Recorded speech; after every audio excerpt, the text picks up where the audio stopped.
ছাত্রদের ভিড়ের মাঝে তারা ঢুকে পড়ে। অনেকেই আছে দেখা গেলো বিভিন্ন পরিচয় দিয়ে থাকতে পারে। হ্যাঁ, অনেকে মাওলানাও হয়, জিনেদের ভিতরে মাওলানা হয়, শাইখুল হাদিস হয়, বড় বড় মুফতি সাহেব হয় জিনেদের ভিতরে, কিন্তু তারা ইলম হাসিল করে মানুষদের কাছে বেশিরভাগ। জিনেরা অধিকাংশ সময় সাপ অথবা কুকুর বিড়ালের রূপ ধারণ করে থাকে।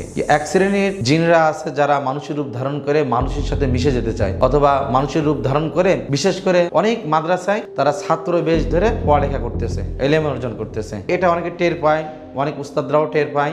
এমন ঘটনা বহু হয়েছে। হ্যাঁ, এরকম বহু ঘটনা হয়েছে। যেমন আমার এক ছাত্র ভাই আমাকে শোনাচ্ছিল, তার বাবা এবং বন্ধুদের নিয়ে ঘুমাচ্ছে। ছাত্র ভাইয়ের যে বাবা দুই বন্ধুকে বলছে দরজাটা দিয়ে দিয়ে, কিন্তু সে বলছে যে না, দরজা তুরা দিয়ে পারলে। এইভাবে নিয়ে রিসারিসি চলতেছে, কিন্তু কেউ দরজা দেয় না। অথচ গভীর রাতে তখন ওই পাশের ওই বন্ধু সে কি করলো, হাত লম্বা করে দরজাটা লাগাই দিল, কিন্তু পাশের থেকে ওই মানুষ বন্ধু উপলব্ধি করলো। তখন সে ভয় পেয়ে সাথে সাথে উঠে পড়ে, উঠে আতঙ্ক হয়ে বলে, তোরা কি জিন না মানুষ? তখন বলে, না আমরা জিন, এ কথা কারোর সাথে বলিস না। পরবর্তীতে সময় ওই ছাত্র বাবা ওই ছাত্রের কাছে বললে আমার কাছে এই ঘটনা খুলে বলে। তাহলে বোঝা গেল যে মানুষের রূপ ধারণ করে মানুষের সাথে একসাথে খাইতে পারে, ঘুমাইতে পারে, একসাথে পড়ালেখা করতে পারে। তাদের উদ্দেশ্য পড়ালেখার উদ্দেশ্য হতে পারে, তাদের উদ্দেশ্য একসাথে বন্ধুত্ব পোষণ করার উদ্দেশ্য থাকতে পারে। মানুষেরা জিনেদের দেখতে পারে না, আবার জিনেরা ফেরেশতাদের দেখতে পারে না, আবার ফেরেশতা মানুষ জিন উভয়দেরকে দেখতে পারে। আসলে আমাদের পূর্বে জিনেদের আধিপত্য ছিল এই জমিনে, কিন্তু এক শ্রেণীর জিন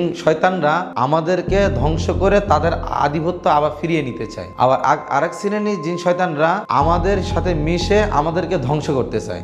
আবার আরেক শ্রেণীর জিনিরা আমাদের সাথে মিশে আমাদেরকে নেক্সট সুরতে ধোঁকা দিতে চায়। কিছু জিনের স্বভাব হলো আসমানে থাকে, কিছু জিন জমিনে থাকে, কিছু জিন আবার সাগরে থাকে, গভীর জঙ্গলে থাকে, পাহাড়ে থাকে। মানে আমাদের শ্রেণীর ভিতর মানুষদের ভিতর যেমন কিছু কিছু মানুষ তার বংশ পরিচয় দিয়ে তার যার স্থান শেষে যেখানে থাকে, ওরাও ওদের পরিচয় অনুযায়ী তারা সেখানে থাকে।